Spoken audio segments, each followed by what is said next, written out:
வெளிப்படுத்துதலின் விசேஷம் 2ஆம் அதிகாரம் 26ஆம் வசனம் படிக்கிறேன் கேளுங்க. ஜெயங்கொண்டு முடிவு பரியந்தமும் என் கிரியைகளை கைக்கொள்ளுகிறவன் எவனோ அவனுக்கு நான் என் பிதாவினிடத்தில் அதிகாரம் பெற்றது போல் ஜாதிகளின் மேல் அதிகாரம் கொடுப்பேன். மீண்டும் படிக்கிறேன் கேளுங்க. ஜெயங்கொண்டு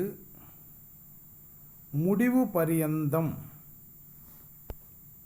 என் கிரியைகளை கை கொள்ளுகிறவன் எவனோ அவனுக்கு நான் என் பிதாவினிடத்தில் அதிகாரம் பெற்றது போல் ஜாதிகளின் மேல் அதிகாரம் கொடுப்பேன். இந்த படித்த வசனத்துக்காக சிறிய ஜெபம் பண்ணிட்டு நம்ம இதை பற்றி தியானம் பண்ணுவோம். அன்பின் தேவனே, ஜீவனோட தகப்பனே, எங்களை நேசித்த ஆண்டவரே, இந்த இரவு நேரத்தில் ஆண்டவரே, நீண்ட நாட்களுக்கு பிறகு இந்த வசனத்தை தியானம் பண்ணும்படி நீர் கொடுத்த கிருபைக்காக உமக்கு நன்றி ஆண்டவரே. வெளிப்படுத்தல் தியானப்படுத்தி கொண்டிருக்கிறோம். அந்த வெளிப்படுத்தலில் இது வரைக்கும் 2 எபிசோடு தான் பண்ண முடியுது ஆண்டவரே. இந்த 3ஆவது எபிசோடு பண்ணும்படிக்கு நீர் இப்போ கொடுத்த கிருபைக்காக உமக்கு நன்றி. உலகத்தில் அநேகம் பேர் அநேக ரீதியான ஆண்டவரே அந்த வெளிப்படுத்தலினுடைய விசேஷத்தின் விவரங்களை கொடுத்துருக்குறாங்க ஆண்டவரே. ஆனாலும் எரேமியா 33:3 படி ஆண்டவரே நீர் என்ன எனக்கு கற்பிக்கிறீர்களோ அதை ஆண்டவரே இந்த இடத்துல வெளிப்படுத்த சொல்லும்படிக்கு நீர் செய்த கிருபைக்காக உமக்கு நன்றி. என்னை நோக்கி கூப்பிட்டு நான் உனக்கு மறு உத்தரவு தருவேன், நீ அறியாததும் எட்டாதமான காரியங்களை நான் உனக்கு அறிவிப்பேன் என்று சொன்ன தேவன் அந்த காரியத்தை என்னுடைய வாழ்க்கையில் செய்கிறீங்க ஆண்டவரே. அதுக்காக ஸ்தோத்திரம். அநேக சத்தியங்கள், அநேக மறைப்பொருட்களை ஆண்டவரே நீர் எனக்கு கற்றுக்கொண்டு வந்து கொண்டிருக்கிறீங்க. அதற்காக ஸ்தோத்திரம் ஆண்டவரே. அந்த மறைப்பொருளை கற்றுக்கொண்டு மற்றவர்களுக்கு பகிர்க்கும்படிக்கும் நீர் செய்கிற இந்த கிருபைக்காக உமக்கு ஸ்தோத்திரம் ஆண்டவரே. அந்த மறைப்பொருளை தெரிந்து கொண்டாவது நாங்கள் திரும்ப பரலோக ராஜ்யத்துக்குள்ளே வரும்படிக்கு நீரே உதவி செய்ய வேண்டும் என்று வேண்டுகொள்கிறேன் ஆண்டவரே. இந்த ஜீசஸில் வேர்ல்டு வைடு மினிஸ்ட்ரி என்ற இந்த சுவிசேஷம் ஆண்டவரே, இந்த ஊழியம் ஆத்துமாக்கள் ஆதாயத்துக்காக தான் ஆண்டவரே ஆரம்பிக்கப்பட்டது. அது உம்முடைய சித்தத்தின்படியே ஆண்டவரே அநேக ஆத்துமாக்களை நாங்கள் ஆதாயப்படுத்தும்படி நீ கிருபை செய்யுங்க. அது என்னுடைய காரியமல்ல ஆண்டவரே, இது நம்மளுடைய காரியம். ஆத்துமாக்களை ஆதாயப்படுத்த வேண்டியது பிதா குமாரனுக்கு கொடுத்தது, குமாரன் சிஷ்யர்களுக்கு கொடுத்தது. அந்த சிஷ்யர்களிலே நாங்களும் ஆண்டவரே ஒரு பங்கு பெற்றவர்களாக இருந்து அந்த காரியங்களை செய்து முடிக்க நீர் உதவி செய்து வழிநடத்தும் ஆண்டவர். நாங்கள் வெறுமனே இருக்க வேண்டாம், அநேக ஆத்துமாக்களை ஆதாயப்படுத்தும்படிக்கு அதுக்கு ஊழியம் செய்யத்தக்க பிள்ளைகளாக இருக்கும்படி கிருபை செய்யுங்க. ஒவ்வொருவரையும் நீர் அவ்விதமாக கொண்டு வந்து உயர்த்த வேண்டும் என்று இந்த வசனத்தை தியானம் பண்ணும்போது நீர் எங்களோட பேசி வழி நடத்த வேண்டும் என்று இயேசுவின் நாமத்தில் வேண்டிக் கொள்கிறேன் பிதாவே, ஆமீன். பாருங்கள் பிரியமான தேவனுடைய பிள்ளைகளே, நாம் அனைவரும் தேவனுடைய பிள்ளைகள். அதனால் நமக்கு ஆண்டவர் கொடுத்திருக்கிற இந்த வசனம் என்னன்னு பார்த்தோம் என்றால், வெளிப்படுத்துதலை ஆண்டவர் இங்கே நமக்கு தெள்ளந்தெளிவாக சொல்கிறார். 2ஆவது அதிகாரம் வெளிப்படுத்துதல் விசேஷம் 2ஆவது அதிகாரம் 26ஆம் வசனத்தில் ஜெயம் கொண்டு முடிவு பரியந்தம் என் கிரியைகளை கை கொள்ளுகிறவன் எவனோ. பாருங்க, ஜெயம் கொள்ளணுமா, முடிவு பரியந்தம் அவருடைய கிரியைகளை கை கொள்ள வேண்டுமா. ஸோ இதில் 2 காரியங்கள் கிடையாது இந்த இடத்துல சொல்கிறது. நல்லா பார்த்துக்கோங்க. 2 காரியங்கள் இங்கே சொல்கிறாங்கன்றது மட்டும் நீங்கள் நினைக்காதீங்க. ஒரே விஷயந்தான். முடிவு பரியந்தரம் அவருடைய கிரியைகளை கை கொண்டாலே நம்ம ஜெயம் கொண்டவர்கள் ஆயிடுவோம். ஜெயம் கொள்வது ஒரு பெரிய விஷயமே கிடையாது. ரொம்ப ரொம்ப சாதாரண விஷயம். ரொம்ப ரொம்ப ரொம்ப எளிதான விஷயம். ஜெயம் கொள்கிறதுன்றது எவ்வளவு எளிதான விஷயம் அப்படின்னு பார்த்தோம் என்றால், அவ்வளோ எளிதான விஷயம். எவ்வளவுனா அதுக்கு எப்படி அது மெஷர் பண்ணி சொல்கிறதுன்னு தெரியல. ஜெயம் கொள்கிறது ரொம்ப ரொம்ப எளிதான விஷயம். ஒரு உதாரணத்துக்கு நம்ம பார்த்தோமே என்றால்,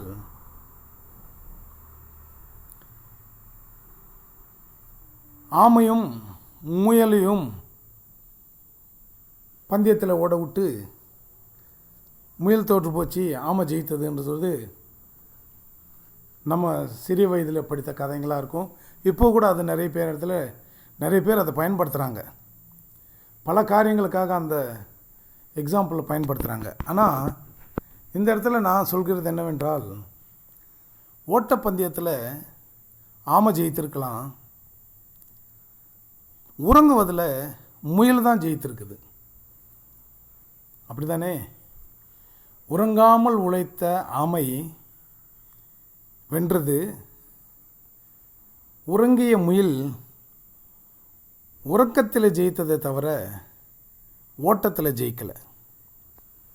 அதனால் பிரியமான தேவனுடைய பிள்ளைகளை, இங்கே பாருங்கள், ஜெயம் கொள்ளுகிறவன் மட்டும்தான் யார்? அவருடைய காரியங்களை முடிவு பரியந்தரம் கை கொள்கிறவன். இந்த முயல் முடிவு பரியந்தரம் அந்த ஓட்டப்பந்தயத்தின் கிரியைகளை, அந்த காரியங்களை இது கை கொண்டிருந்தால் முயல் வென்றிருக்கும். முயல் அந்த ஓட்டப்பந்தயத்தில் அந்த காரியங்களை கை கொள்ளவில்லை, அதனால் வெல்ல முடியல. ஆமையோ தன்னுடைய காரியங்களை, அந்த ஓட்டப்பந்தயத்தினுடைய காரியங்களை கை கொண்டு அது ஓடிக்கொண்டே இருந்ததுனால வென்று விட்டது. ஸோ ஒரு விஷயத்தில் வெல்லுவது அப்படிங்கிறது ரொம்ப ரொம்ப எளிதான காரியம். எவ்வளோ எளிதான காரியம் ஜெயிக்கிறதுனா, அவ்வளோ எளிதான காரியம். அதற்கு சொல்வதற்கு வார்த்தைகளே இல்லை. ஆனால் இந்த ஆனா அப்படின்னு இருக்கிற இடத்துல இந்த ஒரு விஷயத்துலையும் இல்லை, எல்லா விஷயங்களிலுமே அந்த ஆனா இருந்தாலும் அப்படின்னு ஒரு வார்த்தைகள் வருது அப்படிங்கிறது என்றால் அது பின்னால் ஒரு பெரிய ஹிஸ்ட்ரி இருக்குன்னு அர்த்தம். பெரிய கதைகள், பெரிய பெரிய விஷயங்கள் இருக்குன்னு அர்த்தம். ஸோ வெல்லுவது ரொம்ப எளிதான காரியம். ஆனால் அந்த வெல்லுவதற்கு எடுக்கிற அந்த முயற்சி, ஜெயிப்பதற்கு எடுக்கிற முயற்சி, அந்த கிரியைகளை கை கொள்ளுவது மிக மிக கடினம், மிக மிக கடினம். அதுக்கு தான் இங்கே சொல்கிறாரு ஆண்டவர், ஜெயம் கொண்டு அப்படின்னு நிறுத்திக்காமல் முடிவு பரியந்தரம் என் கிரியைகளை கை கொள்கிறவன் எவனோ அப்படின்னு சொல்கிறாரு. அதனால் ஜெயம் கொள்றதுன்றது ஒரு பெரிய விஷயமே இல்லை, ஜெயம் கொள்வது ரொம்ப ஈஸி. ஆனால் முடிவு பரியந்தரம் அவருடைய கிரியைகளை கை கொள்றதுன்றது ரொம்ப ரொம்ப ரொம்ப ரொம்ப ரொம்ப ரொம்ப கஷ்டம். அது ஒரு சாதாரண விஷயமே இல்லை. பிரியமான தேவனுடைய பிள்ளைகளே, இதை வசனத்தை வைத்து நம்ம தியானிக்கிறதுன்றதை விட உலக பிரகாரமான காரியங்களை பற்றி நம்ம சிந்திக்கும் பொழுதே நிறைய பேர் ஜெயித்திருக்காங்க. அந்த ஜெயித்தவங்களுக்கு பின்னால் கொஞ்சம் யோசித்தோம் என்றால் அவங்களுடைய முயற்சி, அவங்களுடைய பயிற்சி எப்படி இருக்குன்னா, உயிர் போனாலும் பரவாயில்ல நான் இதை ஜெயிக்கணும் அப்படின்னு அப்படி பாடுபட்டு அவங்க முயற்சி எடுப்பாங்க. முயற்சி எடுத்துக்கிட்டே இருப்பாங்க. நான் ஸ்டாப் முயற்சி. ஒரு எக்ஸாம்பிள் சொல்லணும்னு பார்த்தா, ஓட்டப்பந்தயத்தில் ஓடுகிறவன் என்ன பண்ணுவான்னா, டெய்லி ப்ராக்டிஸ் பண்ணுவான். ஒரு நாள் குறிப்பிட்ட ஸ்பீடில் ஓடுறான்னா அடுத்த நாள் அதை விட இன்னும் கொஞ்சம் இன்க்ரீஸ் பண்ணுவான், அடுத்த நாள் அதை விட இன்னும் கொஞ்சம் இன்க்ரீஸ் பண்ணுவான். இவ்விதமாக கொஞ்சம் கொஞ்சமாக தன்னுடைய வேகத்தை அதிகப்படுத்தி ஓடிக்கொண்டிருக்கும்போது குறிப்பிட்ட காலம் வரும், பந்தயம் வைக்கிற காலம். அந்த பந்தயத்தில் அவன் ஜெயிச்சிருவான். அந்த பந்தயத்தில் ஜெயிக்கிறது ஈஸிங்க. ஆனால் அந்த பந்தயத்தில் ஜெயிப்பதற்கு எடுக்கிற முயற்சி இருக்கே, அது மிக கடினம். இப்போ நம்மெல்லாம் அந்த முயற்சி தான் பண்ணிக்கிட்டு இருக்கிறோம். பரலோகராஜ்யத்துக்கு போய் சேருவதற்கு நம்ம செய்கிறதெல்லாம் முயற்சி மட்டும்தான். அந்த முயற்சி நம்ம நேர்த்தியாக செஞ்சுக்கிட்டே இருந்தோம் என்றால் கண்டிப்பாக பரலோகராஜ்யம் போயிடும். அதில் மாற்றங்களே கிடையாது. எப்படின்னு பார்த்தோம் என்றால், இந்த உலக பிரகாரமான காரியங்களை நம்ம முதல்ல தியானம் பண்ணலாம். ஜெயிக்கணும் அப்படின்னு சொல்லிட்டு அநேகம் பேர் இந்த உலகத்தில் பலவிதமான காரியங்கள் செய்து கொண்டிருக்கிறாங்க. ஒரு உதாரணத்துக்கு சொன்னப்போனால், ஸ்போர்ட்ஸ், அதாவது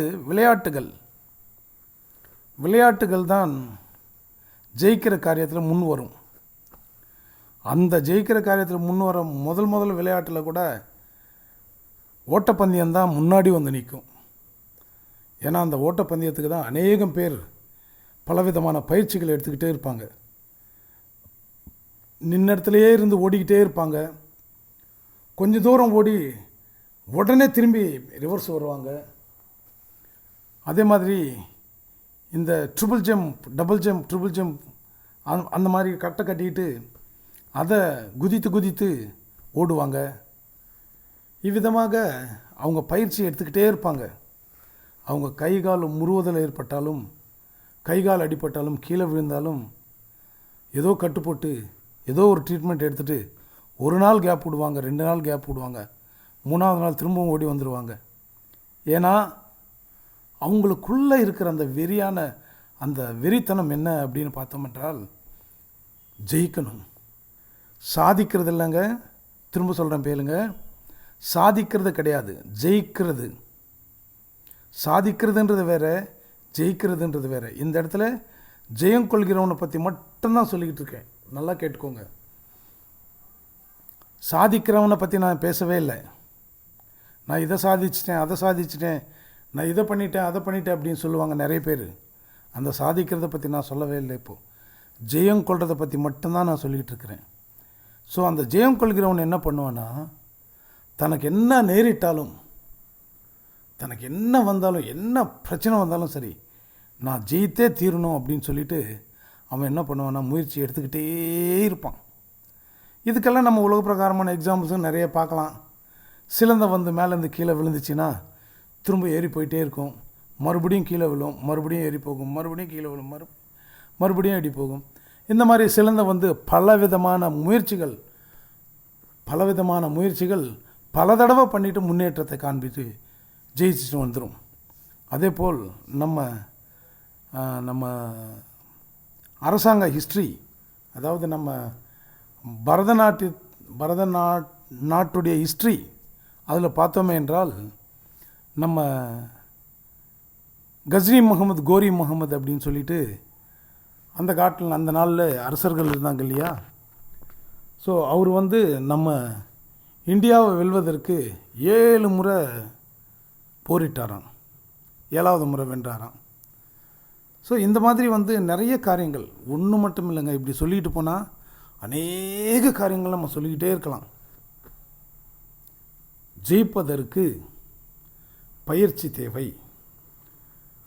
அந்த பயிற்சி தான் ஒவ்வொரு மனிதனுக்கும் திருச்சபையில் கொடுக்குறதும், இந்த யூடியூப் சேனல் வழியாக சொல்கிற வார்த்தைகளில் கொடுக்குறதும்,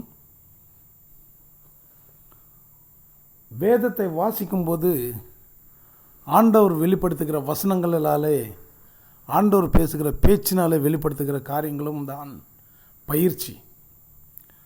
அந்த பயிற்சியை இறுதி வரை கடைபிடிக்கணுமா. இப்போ ஒரு ரன்னிங் ரேஸில் ஜெயிக்கணும்னு ஆசைப்பட்டவன் ஓடிக்கிட்டே இருந்து பாதியில் நின்றுட்டுனா ஜெயிக்க முடியுமா? இல்லை தான் எடுக்கிற ப்ராக்டிஸில் கொஞ்ச நேரம் ப்ராக்டிஸ் எடுத்து விட்டால் ஜெயிக்க முடியுமா? ஜெயிக்கிற வரைக்கும் ப்ராக்டிஸ் பண்ணிக்கிட்டே இருப்பான் டெய்லி. எக்ஸாம்பிள், ஜாவ்லின் த்ரோ போடுறாங்க. அப்படியாவது ஜாவ்லின் த்ரோன்னா ஒரு ஈட்டை வீசுகிற ஒரு விளையாட்டு.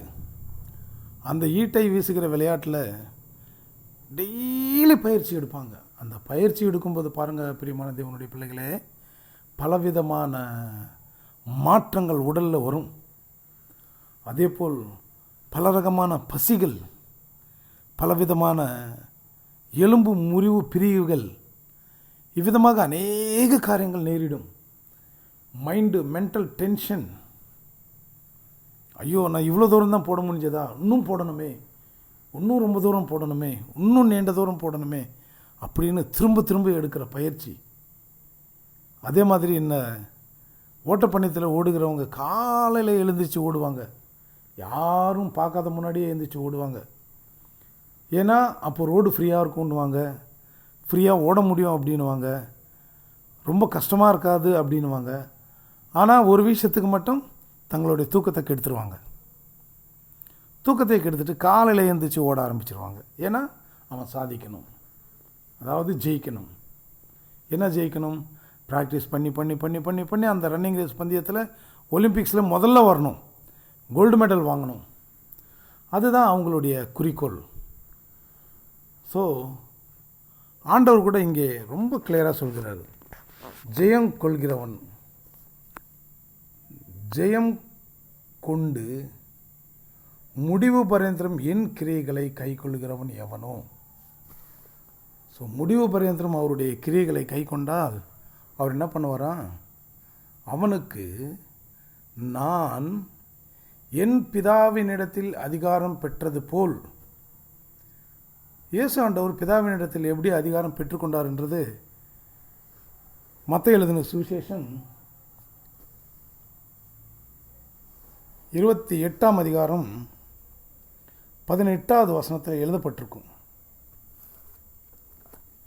ஒரு முறை அந்த வசனத்தை நம்ம பார்த்தா நலமாக இருக்கும்னு எனக்கு தோணுது. அந்த வசனத்தை படிப்பதற்கு நான் பைபிள் எடுத்திருக்கிறேன். நீங்களும் அந்த வசனத்தை மட்டும் பார்க்குறதற்கு நீங்களும் உங்களுடைய பைபிள்களை எடுத்து பார்க்க வேண்டும் என்று தாழ்மையுடனே வேண்டுகொள்கிறேன். மத்தேயு எழுதின சுவிசேஷம் 28ஆம் அதிகாரம் 18வது வசனம் நான் படிக்கிறேன், கேளுங்க. அப்பொழுது இயேசு அருகில் வந்து அவர்களை நோக்கி, வானத்திலும் பூமியிலும் அனைத்து அதிகாரமும் எனக்கு கொடுக்கப்பட்டிருக்கிறது. பாருங்கள், எவ்வளோ தெளிவாக ஆண்டவர் சொல்கிறாரு. வானத்திலும் பூமியிலும் அனைத்து அதிகாரமும் எனக்கு கொடுக்கப்பட்டிருக்கிறது. ஸோ இங்கே வெளிப்படுத்தல ஆண்டவர் என்ன சொல்கிறாருன்னு பார்த்தோம்னால், நான் என் பிதாவினிடத்தில் அதிகாரம் பெற்றது போல், வானத்திலும் பூமியிலும் எப்படி அவர் முழு அதிகாரத்தை பெற்றுக்கொண்டாரோ அந்த மாதிரி ஜாதிகளின் மேல் அதிகாரம் கொடுப்பேன். ஜாதிகள் அப்படின்னா என்னன்னு பார்த்தோம் என்றால் ஜனங்கள், மக்கள், உலகத்தில் வாழக்கூடிய பலவிதமான மக்கள் மேல் அவர் அதிகாரம் தரேன்றார். அவர் எப்படி பிதாவின் இடத்தில் அதிகாரம் பெற்றுக்கொண்டாரோ. இந்த ஜெயிக்கிறத பற்றி இப்பொழுது ஒரு ஓட்டப்பந்தயத்தை பற்றி மட்டும் நம்ம பார்த்துருக்குறோம். இது உலக பிரகாரமான காரியங்கள் மட்டும். அதே போல் இந்த சுடுகிறவன் கூட, துப்பாக்கி வச்சு சுடுகிறவன் கூட பலவிதமான ஆங்கிளில் சுட்டு சுட்டு சுட்டு சுட்டு சுட்டு முயற்சி எடுத்து எடுத்து எடுத்து கிட்ட போய் சுடுவான், தூரத்துலேருந்து சுடுவான், பக்கத்தில் போய் சுடுவான், சைட்லேருந்து சுடுவான், பல ரகமான ஆங்கிள்லேருந்து அவன் சுட்டு சுட்டு சுட்டு சுட்டு நிரந்தரமாக எத்தனை ரவுண்டு சுட்டாலும் அந்த சென்டர் ஹோலில் போய் விழுற மாதிரி 10, 15, 20 ரவுண்டு சுட்டால் கூட ஒரு கன் ஷாட் கூட, ஒரு புல்லட் கூட மிஸ் ஆகாமல் கரெக்டாக அந்த சென்டர் ஹோலில் போய் விழுற மாதிரி அவன் ப்ராக்டிஸ் எடுத்திருப்பான். பாருங்கள் பிரியமான தேவனுடைய பிள்ளைகளே, ஒரு கன்று சுடும்போது அவனுடைய மூச்சு கூட கொஞ்சம் மாறிடுச்சுன்னா புல்லட் எங்கேயோ போய் விழுந்துடும். இது நீங்கள் பயிற்சி எடுக்கும்போது பார்த்துருக்கீங்களோ இல்லையோ, அல்லது ஏதாவது யூடியூப்பில் இருந்தால் கூட நீங்கள் ஒரு தடவை பாருங்கள். அதை ஒரு புல்லட்டு, ஒரு துப்பாக்கிலேருந்து ஒருத்தன் சுடுறான் அப்படின்னு சொன்னால் தன்னுடைய மூச்சு அப்படி இழுத்தாலோ அப்படி விட்டாலோ அந்த புல்லட்டு திசை மாறி போயிடும், இடம் மாறி போய் விழுந்துடும். அதனால் அவன் சுடும்போது என்ன பண்ணுவான்னா, மூச்சு இழுத்து பிடிச்சிட்டு சத்தவனு போல், டெட் பாடி போல் இருந்து அவன் சுடுவான். மூச்சு வாங்காதவன் யார்? டெட் பாடி தானே. மூச்சு இழுக்கிறவன், மூச்சு விடுறவன், உயிரோடு இருக்கிறவன், மூச்சு இழுக்காமல் விடாமல் பிடிச்சி வச்சுருக்கிறவன் டெட் பாடி தானே. அந்த மாதிரி நின்று அவன் சுடுவான். அப்போ தான் அந்த புல்லட், அந்த குண்டு கரெக்டான இடத்துல போய் விழும். இது ஒரு விதமான பயிற்சி. அதான் ஜெயிக்கணும்னு நினைக்கிறவன் தன்னுடைய சுகத்தையும் தன்னுடைய துக்கத்தையும் தன்னுடைய கஷ்டத்தையும் தன்னுடைய துயரத்தையும் தன்னுடைய துன்பத்தையும் தன்னுடைய இன்பத்தையும் எதையும் பார்க்க மாட்டான். நான் ஜெயிக்கணும். அதனால் பிரியமான தேவனுடைய பிள்ளைகளே, இதுக்கு எல்லாமே ஜெயிப்பது அப்படின்னு சொன்னாலே விளையாட்டு தான். விளையாட்டு போட்டி தான் ஜெயிப்பதற்கு ஒரு நல்ல ஒரு உதாரணமாக நம்ம எடுத்துக்கலாம். அதே போல் அந்த ஜெயிக்கிறதுன்றது ரொம்ப ரொம்ப ரொம்ப ரொம்ப எளிது. நான் திரும்பவும் சொல்கிறேன் பாருங்கள், ஜெயிக்கிறதுன்றது ரொம்ப ரொம்ப எளிது. ஆனால் அந்த ஜெயிப்பதற்கு எடுக்கிற பயிற்சி மிக மிக கடினமானது. தங்கள் உயிரே இழந்து போனாலும் நான் ஜெயித்தே தீரணும் என்று பயிற்சி எடுப்பாங்க. அப்பேற்பட்ட பயிற்சி. அது எப்படி சொல்லி அது எதோட ஒப்பிட்டு சொல்லணுன்றது எனக்கு தெரியல அந்த பயிற்சியில். ஆனால் ஒரு காரியத்தை, ஒரு வேலையை, ஒரு நம்ம ஜெயிக்கணும் அப்படின்னு நம்ம முடிவு பண்ணிட்டோமே என்றால் அது ஜெயிக்கிற வரைக்கும், பல முறை நீ தோற்று போனாலும் ஜெயிக்கிற வரைக்கும் விடாமுயற்சி நீ பண்ணுவ பார்த்தீங்களா? அந்த விடாமுயற்சியில் எவ்வளோ தோல்விகள் இருக்கும், எவ்வளோ நஷ்டங்கள் இருக்கும், எவ்வளோ கஷ்டங்களும் இருக்கும், துயரங்கள், துன்பங்கள், ஐயோ சொல்லவே முடியாது, பலவிதமான காரியங்கள் இருக்கும். ஆனால் அதுக்காக வேண்டிய ஒரு முயற்சி, அதுக்காக வேண்டிய பயிற்சி ரெண்டுமே எடுப்பதற்கு நீ போயிட்டே இருப்ப.